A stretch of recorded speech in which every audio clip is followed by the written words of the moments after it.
Now, talent shows have made plenty of stars from our region, including Ollie Murs, JLS and Farrell Smith, no less. In Norwich, talent spotters have been looking for a new range of performance. These ones are hoping to be the modern equivalent of the holiday camp red coat. Martin Stew went to take a look. The X Factor, it may not be, but for these young hopefuls at Carrow Road in Norwich, winning a place on the Haven Holidays entertainment team is a big enough prize. But first, they've got to impress the judges. It's always about bright, bubbly personalities, the bigger the better, and of course the talent being the singers and the dancers on top of that as well. We've been here 3 years now, and it's always been a great turnout, and you know, hopefully this will be exactly the same, and you won't be showing any bad auditions on your VT. Fingers crossed. Well, the auditions are now underway just the other side of that door, so let's go and see how they're getting on. Okay, let's see hands in the air. Sandy, can't you see I'm in misery? For Jake Hunter from Southend, it's a yes. Next up is smiling Charlotte McMillan from Stamford in Lincolnshire. Woke up today, feeling the way I always do. It was more nerve-wracking than I thought it would be. My hands are still a bit shaky, but I got through. Others weren't quite as successful. And excited long ago, never to walk in anyone's shadow. So good to be seen, so good to be heard. Don't have to say a word. Last up, Leanne from Colchester. I am so scared. More scared than doing the dancing or anything else, but it'll be fine. Good luck. It'll be fine. Thank you. Welcome there. Well, sometimes I go out by myself and I look across the water.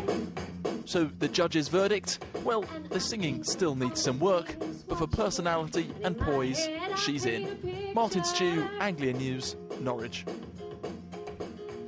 thought Leanne was great, actually. Right, this is on sport now, and a dramatic win for Ipswich to pull further from the Championship drop zone. And it's payback for Norwich in the League One derby at Colchester. Donovan Blake reports. 2 games, 20 miles apart, 5 goals at each, and no shortage of drama.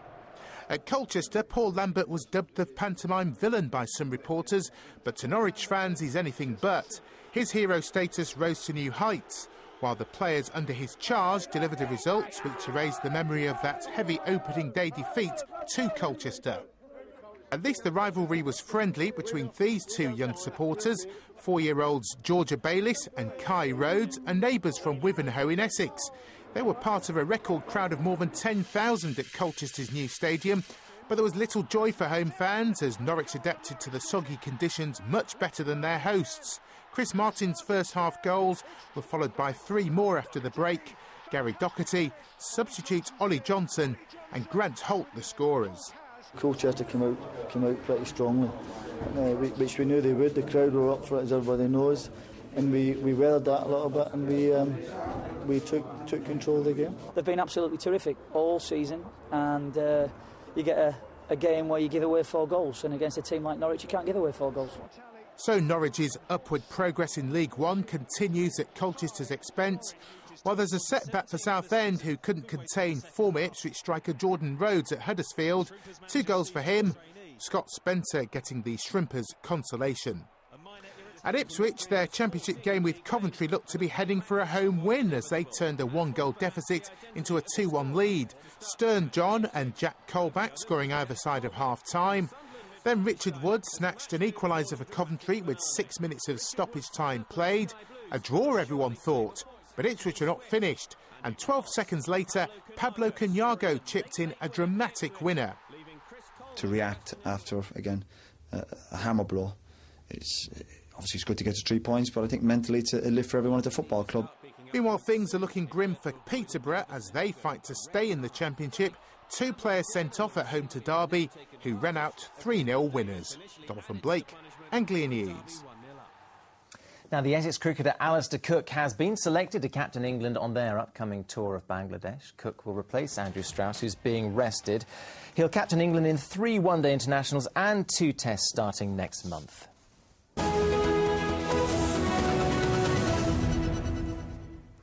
Now, at 108 years old, Florence Green from King's Lynn has a number of titles to her name. She's the oldest person in West Norfolk and one of the 30 oldest people in Britain. But now it's been revealed that Florence's work in the RAF means she can also lay claim to being Britain's last surviving veteran from the First World War.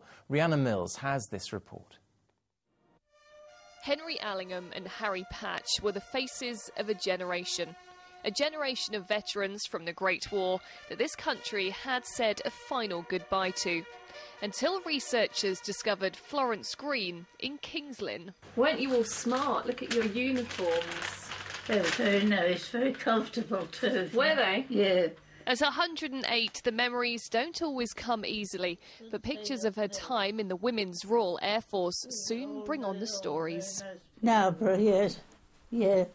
He's stationed there for a long while. Waited on the officers, giving them meals and that sort of thing, yeah. They were some nice fellas, though. They had some good times, really, considering the war and one thing and another. At 17, Florence had signed up to help in the war effort. She found herself working on the airbase at Narborough in West Norfolk and at nearby RAF Marham. While she was serving the officers on the home front, her 3 brothers were sent off to fight. None of them came home. Florence now lives with her daughter May, who's 88. She was so modest that even May didn't know much about her mother's past. Never talked much about it. And we had that book about 2 years ago. A man came around to see about it. Then she gave us the book. I can't get over it. For historians and researchers, it's also come as a surprise. She may not have been out fighting like her brothers, but the charity Veterans Aid says it's only right she's recognised. Oh, absolutely, she's a veteran. East Anglia, King's Lynn was bombed heavily by the Zeppelins. There was a major terror threat in World War I. This lady served very much in the front line, and in every sense, she's truly a veteran of the British Armed Forces. Next month, Florence celebrates her 109th birthday and puts that down to one thing. Hard work, I suppose. I did work hard in lots of things. Still never mind. I'm all right, I'm happy. And happily still a living reminder of a generation who gave so much. Rhianna Mills, Anglia News in King's Lynn. Well, after all that hard work, she deserves to put her feet up. Well done.